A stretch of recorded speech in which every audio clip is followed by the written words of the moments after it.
আসসালামু আলাইকুম এভরিওয়ান, সবার কি অবস্থা, কেমন আছেন সবাই? আশা করছি যে যেখানে আছেন সবাই আল্লাহর রহমতে ভালো আছেন, সুস্থ আছেন। আমরাও আছি আলহামদুলিল্লাহ, মোটামুটি ভালোই আছি। বেশ অনেকদিন পরে নতুন একটা ভিডিও নিয়ে আসলাম, আশা করছি আপনাদের কাছে ভালো লাগবে। আজকে ছোট্ট একটা ভিডিও শেয়ার করছি। আসলে ব্যস্ত ছিলাম বেশ অনেক দিন ধরেই, আদিয়ান একটু অসুস্থ ছিল, তো সেই কারণে না একদমই ভিডিও করতে পারিনি। তো অনেকদিন যেহেতু ভিডিও দেইনি, ভাবলাম ছোট্ট একটা ভিডিও আপনাদের সাথে শেয়ার করি।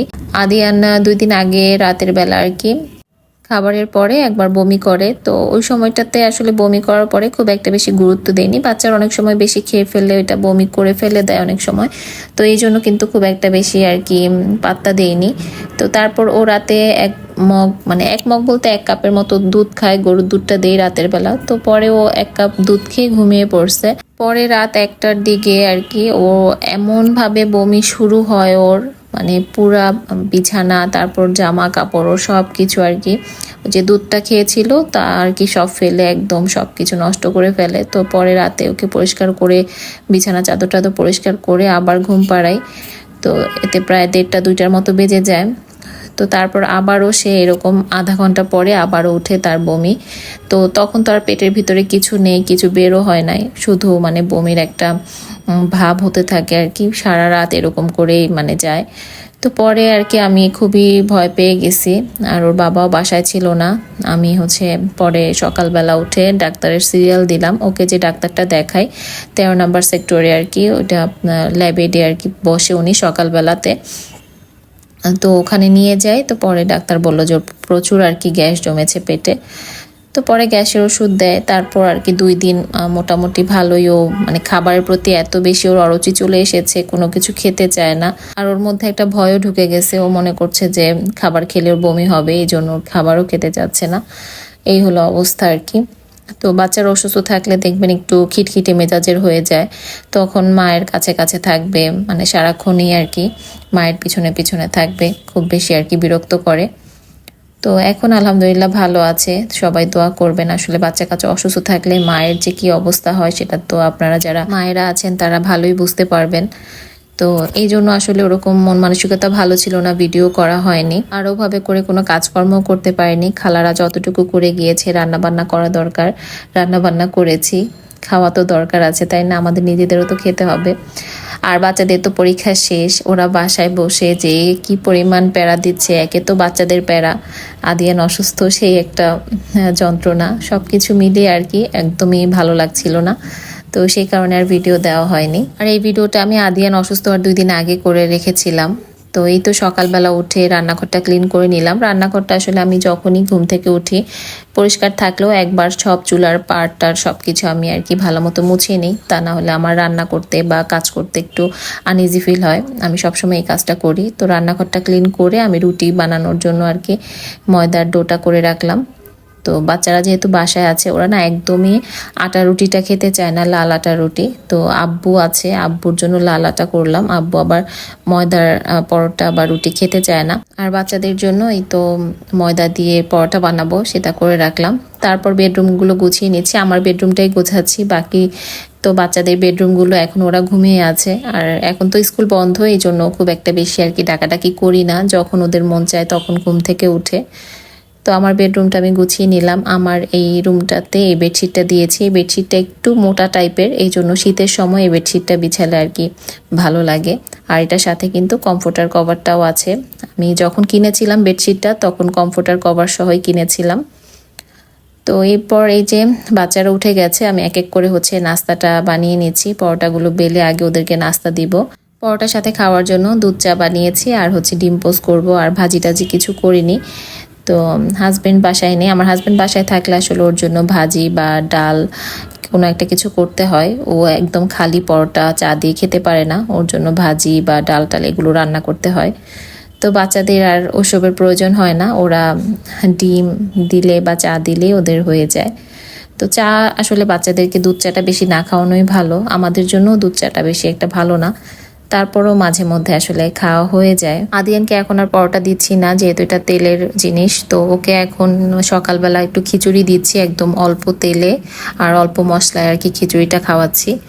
তো ও একদম মানে পরোটা দেখলে না খেতে চায়, তারপরও মানে অনেক কষ্ট করে ওকে খিচুড়িটাই খাওয়াই। তো এই তো আমি হচ্ছে নাস্তা শেষ করে তারপরে 1 কাপ কফি নিয়ে বসেছি। আমি দুধ চাটা সকালে খাই না, তো বাচ্চাদের জন্যই বানিয়েছিলাম আর আব্বু খেয়েছে। আর আমি হচ্ছে 1 কাপ কফি নিয়েছি নাস্তার পরে। আর ওই যে আমার ছেলের রুমে দেখেন 2 ভাই মিলে মোবাইলে যেন কি দেখছে। তো এক ভাইয়ের উপর আরেক ভাই একদম ভর করে আছে। তো এখানে আমি দুপুরে রান্না বান্নার জন্য আসলাম, আর আজকে কবুতরের মাংস রান্না করছি। কবুতরের মাংসের সাথে আলু দিয়ে আর কি ঝোল ঝোল করে রান্না করব। এদিকে হচ্ছে ব্লেন্ডার মেশিনে আব্বু সবজি জুস করেছে। তো আমার আব্বু হচ্ছে অনেক ধরনের মানে যে সবজিগুলো কাঁচা খাওয়া যায়, ব্রকলি, তারপর লেটুস পাতা, পুদিনা পাতা, ধনিয়া পাতা, আদা, তারপর লেবু, শসা এগুলো মিক্স করে একটা জুস বানায়। ওইটা আব্বু আর কি 2 বেলা খায়। তো আব্বু কোনো জায়গায় আর কি দেখেছে এটা খাওয়া নাকি ভালো, সেই জন্য খায়। আর আব্বু মাশাল্লাহ অনেক বেশি হেলথ কনসিয়াস। আর সে কিন্তু মানে প্রায় 1.5-2 ঘন্টা সকালবেলা হাঁটে, আবার সন্ধ্যায়ও 1 ঘন্টার মতো হাঁটাহাঁটি করে। আমি আসলে ইদানিং ব্যস্ততার কারণে একদমই হাঁটতে পারি না। আগে দেখা যেত যে সন্ধ্যায় বা বিকালের দিকে একটু হাঁটতে যেতাম, আধা ঘন্টা 40 মিনিট এরকম হাঁটতাম। তবে ওইটাও এখন আর করা হয় না। তবে মাঝে মাঝে বাচ্চাদেরকে স্কুলে দিয়ে তারপর হেঁটে হেঁটে আসি বাসায়, এটুকুই আর কি। তবে রেগুলার যে একটা হাঁটাহাঁটি ওইটা আর করা হচ্ছে না, এই জন্য দেখা যায় ওয়েটও খুব তাড়াতাড়ি বাড়ে। অনেক কষ্টে ওজন কমিয়েছি, আবার বাসায় বসে থাকতে থাকতে আবারও দেখা যাবে যে ওজন সে আগের জায়গায় চলে আসবে। তো একটু খাওয়া দাওয়াটা কন্ট্রোলে রাখার চেষ্টা করি, যেহেতু হাঁটাহাঁটি করা হয় না। তো খাবারটা আর কি মোটামুটি একটু কন্ট্রোলে রাখতে পারলে তাহলেও মোটামুটি একটু ওয়েটটা কন্ট্রোলে থাকবে। তো যারা এই মুহূর্তে আমার ভিডিওটি দেখা শুরু করেছেন সবার কাছে ছোট্ট একটা রিকোয়েস্ট থাকবে, আমার আজকের ভিডিওর কোথাও কোনো অংশ যদি আপনাদের কাছে ভালো লেগে যায় তাহলে প্লিজ ভিডিওতে একটা লাইক দিয়ে দিবেন। আপনার একটা লাইক কিন্তু আমার এই ভিডিওটাকে আরও অনেকের কাছে পৌঁছে দিতে সাহায্য করবে।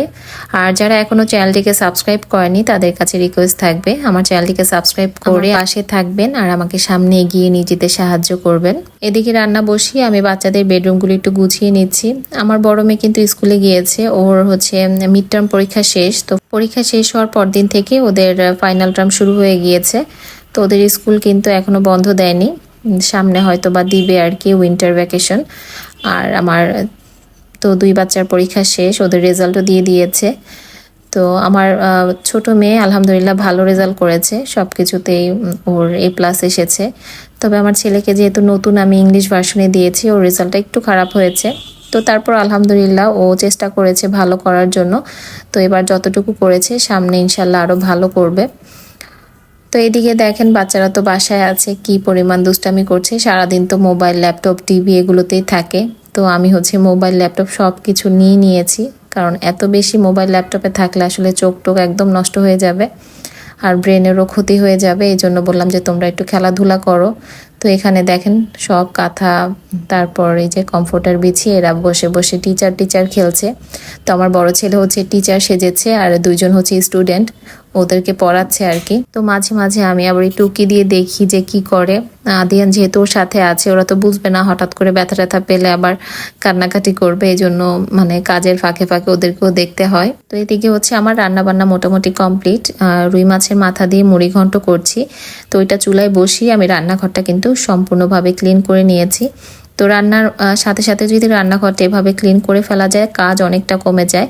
মানে রান্নার সাথে সাথে হচ্ছে রান্নাঘর থেকে বের হয়ে যাওয়া যায়। না হলে দেখা যায় কি রান্না করি একদিকে, আর যদি সব কিছু এক পাশে জমিয়ে রাখি, রান্না শেষ করে আবার ওগুলো ওয়াশ করতে করতে অনেকটা টাইম চলে যায়। তো এখন ডাইনিং টেবিলটা ক্লিন করে আমি হচ্ছে আদিয়ানকে গোসল করাবো, নিজে ফ্রেশ হব। তারপর মেয়েকেও স্কুল থেকে আনতে হবে। তো মেয়েকে স্কুল থেকে নিয়ে বাসায় এসেছি আর টেবিলে খাবারও দিয়ে দিয়েছি। সন্ধ্যার নাস্তার জন্য আজকে একটু সবজি পাকোড়া করছি। আসলে শীতের সময় সবজি পাকোড়াটা কিন্তু অনেক বেশি ভালো লাগে। তো এখানে বাঁধাকপি, গাজর, তারপর আলু এগুলো দিয়ে হচ্ছে আমি পাকোড়াটা বানাচ্ছি। আর এই পাকোড়াটা না এত বেশি ক্রিস্পি হয়েছিল, বাচ্চারা বানাতে বানাতেই অর্ধেক খেয়ে ফেলেছে। মানে আমি ভেজে উঠাতে পারিনি, ওরা হচ্ছে এদিক থেকে নিয়ে নিয়ে অর্ধেক শেষ করে ফেলেছে। বাচ্চারা তো এমনিতেই সবজি খেতে চায় না, তো এভাবে পাকোড়া করে দিলে কিন্তু ওরা খুব সুন্দরভাবে খেয়ে ফেলে। তো এই যে আমি এক এক করে উঠিয়ে রাখছি আর এক এক করে দিক থেকে নিয়ে যাচ্ছে। তো আমার আজকের ভিডিওটা এই পর্যন্তই ছিল। আশা করছি আপনাদের কাছে ভালো লেগেছে। ভালো লাগলে কিন্তু অবশ্যই কমেন্ট করে জানাতে ভুলবেন না। সবাই ভালো থাকবেন। আল্লাহ হাফেজ।